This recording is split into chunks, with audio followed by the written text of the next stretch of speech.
All right, guys, welcome back. Chief Kirk for Kravology. This week, we're going to cover something we covered on Sunday in a seminar that really, for lack of a better term, freaked everybody out. So if you shoot handguns, if you train handguns in terms of defensive handgun training, or you even do Krav Maga or another self-defense system, and you learn to take guns, you're going to want to see just this basic concept that we outlined on Sunday, because the stress for people is much higher, and under stress, obviously, things happen. So stay tuned.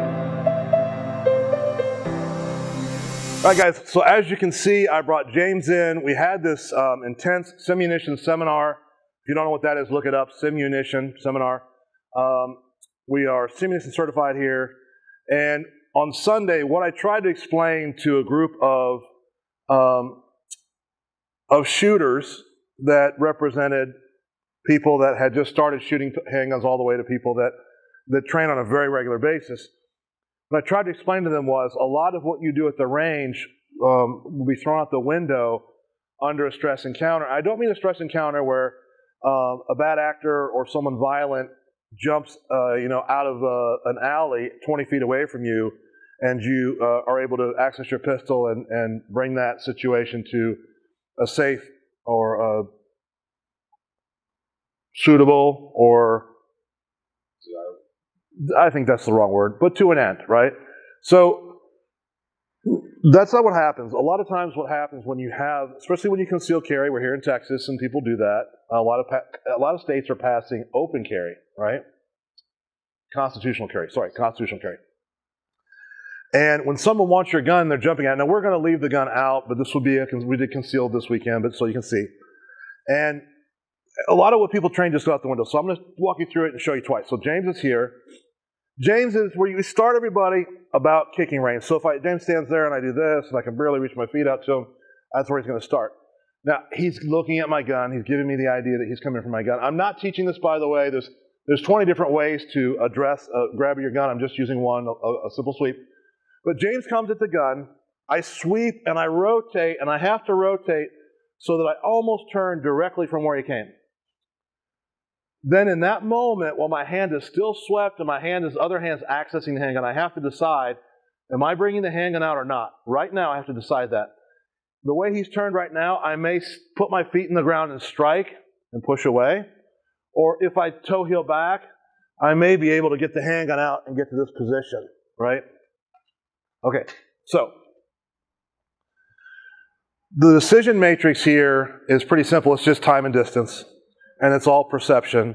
And that's why we train under stress, so people get better at accessing threads of thought in an otherwise cloudy and murky situation, right? So first, recognize that someone's coming at the pistol, make a sweeping motion, get your hand on the pistol. You can be here. If you're here and you're carrying, we always come back to front, you'll get the gun. I could explain it to you, but that's the safest, best, most consistent way to do it. So we're in this position. Oh, no, I'm concealed, even though it's sticking. So I'm in this position. He's coming at me. I'm making this motion. I'm back to this position. I'm going back. I'm stopping because I got a screen. And I'm putting him in line of fire. If he is a hostile threat, and certainly he is, because he's trying to grab my pistol that was previously concealed, that's deadly force. I can only assume when he turns, he's probably coming back to try again. And if he charges me with the pistol pointed at him, it's someone who means a lot of business. They mean business. You think they know it? They mean business, right? And so I have to issue alpha commands, and I may start snapping the trigger. When I say snap, I mean press. All right, so the point of this is simple. There are two big decision points, and they're huge. The first one is once you maintain some level of distance, and the person turns at you, you have to decide, is the gun coming out or not? That's time and distance. And then once the gun comes out, you have to decide, are you shooting? Are you striking with the gun? Are you offsetting the gun and striking to get more space to try to either use alpha commands, or are you ultimately going to be using the gun at that point? So when you're training at the range and you're putting your gun on the counter and you're picking it up and you're looking at your sights and you're shooting the target, none of that happens. And we had a very experienced shooter in Sunday who did, about the class average, who said he was surprised and humbled by how different it is to have someone actively trying to grab your weapon and to process through information and events and stress that you don't process through typically when you're doing handgun training.